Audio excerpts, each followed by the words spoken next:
ሰላም ሰላም ውድና የተከበራችሁ የቻናሌ ተከታታዮች ቤተሰቦቼ እንዴት ናችሁ? ደህና ናችሁ ወይ? እናለሁ እግዚአብሔር ይመስገን። ሰብስክራይብ በማድረግ ቤተሰብ እንሁን። ሰላማችሁ ይብዛልኝ በያላችሁበት ቦታ ፈጣሪ ይጠብቃችሁ። እኔ ጋ የበዛ ሰላም ለእናንተም ይብዛላችሁ። እኔ ጋ ሁሉ ሰላም ነው፣ እግዚአብሔር ይመስገን። ፈጣሪ ሀገራችን ሰላም ያደርግልኝ። ሰላማችሁ ይብዛልኝ በያላችሁበት ቦታ። እንግዲህ ሰሞኑን ቪዲዮ ላይ እየተመላለሰ ያለው ቪዲዮ ማለት ነው የእነ ሩታ ቪዲዮ በጣም ትልቅ ትምህርት ልንወስድበት ይገባናል። እኛን ራሱ አንድ ሰው ስለወደድን ስላፈቀርን ለሱ ብለን ብዙ መስዋዕት ስለከፈልን ለሱ ብለን ብዙ ነገር ስላጣ ነው ስላገኘ ነው ከዛ ሰውየው ጋራ መሆን አንችልም። ምክንያቱም ሁሉም ነገር ፈጣሪ ሲፈቅድ ነው ሚሆን የሚችለው ማለት ነው። አሁን እዚህ ጋር እንግዲህ አብርሽ በቀደም ቪዲዮ የሰራ ላይ እንደተናገረው እኔ ፍቅርን ይዤ የመጣሁት ሮጣ ትመጣለች ብዬ ነበረ ነው ያለው ማለት ነው። ይሄ ንግግሯ ጭራሽ የሩታን ቅስሟን እንዲሰብር ወይስ ልቦናዋን እንድትጎዳ ነው የሚያደርገው ማለት ነው። ሮጣ ትመጣለች ማለት ምን ማለት ነው? እሱ ራሱን እንደምንቆጥረው ነው። ከዚህ በፊት ለሱ ብላ ቤተሰቦቿን ትታ ስንቱን ነገር አሳልፋ ከሱ ጋር እዚህ ደረጃ ደርሳለች ማለት ነው።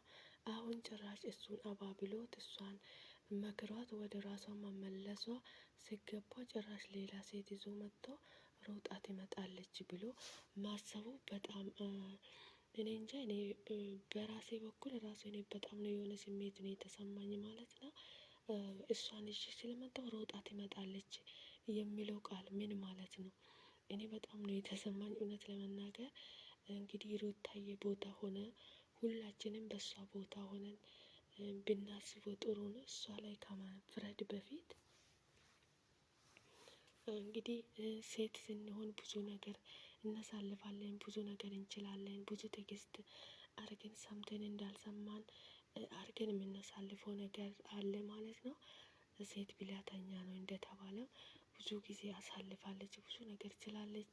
አሁን ደግሞ እንደገና ሌላ ታሪክ ውስጥ ገብቶ እሷ ለመናደድ እሷ ለማስቀናት የሚያደርገው ነገር በጣም ነው የሚያስጠላው። እውነት ለመናገር የሰው ልጅ ከአንድ ሰው ጋር ስለተደሰተ ወይ ስላፈቀረ ወይ ከሱ ውጭ አልኖርም ስላለ አይደለም መኖር የሚችለው ማለት ነው። ሁሉም ነገር ፈጣሪ ሲፈቅድ ነው ሊሆን የሚችለው። የፈጣሪ ፍቃድን ብቻ ነው የሚያስፈልገው። አንድ ሰው ስላፈቀርን ስለወደን ከሷ ሰውየው ጋራ ዘላለም ህይወታችን እንኖራለን ማለት አይደለም። ግን ፍቃዱ ከፈጣሪ ሲሆን ነው ሁሉንም ነገር። እሷ ለአብርሃም ብላ ብዙ ነገር አሳልፋለች። ብዙ ቤተሰቦቿን ትታ ስንቱን ነገር አሳልፋለች ማለት ነው። እሱ ዛሬ የእሷ እንደዚህ መሆን የእሷ እንደዚህ መጨነቅ ለእሷ ብላት መታመሟ ለሱ ብላ ስንት ነገር ማሳለፉ ምንም ደንታ ሳይሰጠው ሌላ ሴት ይዞ መጥቶ ሮጣ ትመጣለች ብዬ ነው ማለት። እኔ እንጃ ይሄ ቃል በጣም ነው የሚከብደው ማለት ነው። ሮጣ ትመጣለች የሚለው ማለት ነው። በጣም ነው እኔ የገረመኝ፣ በጣም ነው እኔ ራሴ ውስጥ የሆነ ነገር የተሰማኝ። ምክንያቱም ሴት ስለሆንኩኝ ማለት ነው።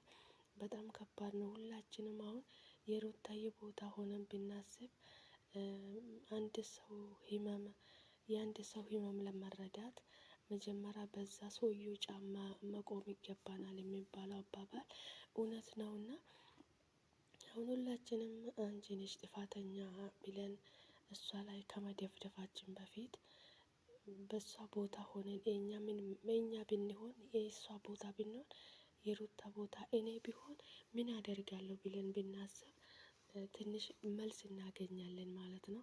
ዝም ብለን ብቻ ሰው ላይ መፍረድ ከባድ ነው። እሷ አሁን ምን እንደተሰማት እንዳለ ምን ላይ እንዳለች እሷና ፈጣሪ ነው የሚያውቀው ማለት ነው።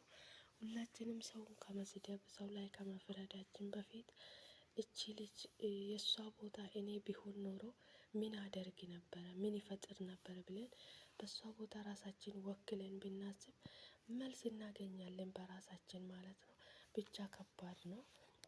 ለአብርሃምም ፈጣሪ መስተዋሉን ይስጠው። ሩታዬ ህይወት ትቀጥላለች። ነገ ሌላ ቀን ነው። የሰው ልጅ ደስታም እንደነበረ አይቆይም፣ ሀዘንም እንደነበረ አይቆይም። እቺ ዓለም ተለዋዋጭ ናትና ዓለም ዘጠኝ ናት፣ አስረኛ ሞት ነው እንደተባለም ሁሉም ነገር ተቀያያር ነው፣ ይቀያየራል። ቋሚ ነገር የለም። ነገ ደግሞ አንቺም እንደዚህ ደስታች ተመልሶ ፈገግ ብለሽ እንደምትመጪ ተስፋ አደርጋለሁ። ፈጣሪ ከአንቺ ጋር ይሁን። መንገድሽን ንጹህ አድርጎ መልካም መንገድ ይምራልሽ። ፈጣሪ ህይወትሽን በህይወትሽ ሁሉ ደስተኛ እንድትሆኝ እመኝልሻለሁ። ፈጣሪ ከአንቺ ጋር ይሁን። እንግዲህ ተገፋሽ እንጂ አልገፋሽም። ፈጣሪ ደግሞ ሁልጊዜም ከተገፋ ሰዎች ጎን ነውና በርቺልኝ የኔ ውድ። ፈጣሪ ከአንቺ ጋር ይሁን። ምንም ነገር አይሰማሽ። ነገ ሌላ ቀን ነው። ሁሉም ያልፋል። ሰው ያሰበ ሳይሆን ፈጣሪ ያሰበው ይበልጣልና ራስሽን ጠብቂ። ፈጣሪ ከአንቺ ጋር ይሁን። ሰላማችሁ ይብዛልኝ። ስለነበረን ቆይታ በጣም አመሰግናለሁ። ፈጣሪ ሀገራችን ሰላም ያድርግልን። በያላችሁበት ቦታ ፈጣሪ ጠብቃችሁ። ሰብስክራይብ በማድረግ ቤተሰብ እንሁን፣ አብረን እንስራ። ውድ የሀገሬ ልጆች ሰላማችሁ ይብዛልኝ። በያላችሁበት ቦታ ፈጣሪ ጠብቃችሁ።